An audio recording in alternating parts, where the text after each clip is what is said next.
Tornati in diretta per il terzo impegno di questa prima giornata del torneo delle regioni, 61esima edizione. Ricordiamo adesso la gara tra da Bolzano e Veneto. Anche lei, giocatrice da compiuto del gol incredibile, si presenta davanti Marica Fontana. Calcia al rigore perfetto, Diana Zipperl. Esecuzione impeccabile, destro ancora sul sinistro Matilde De Muri, e questo è davvero un gran gol del numero 8 Veneto.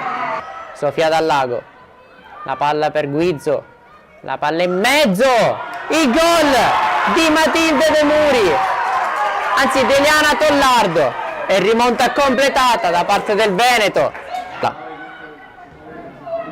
Poi la palla dietro, attenzione, il destro e il gol di Elena Poli, meritatissimo per la gara che ha fatto, e il 3-1 del Veneto da Auer finisce qui.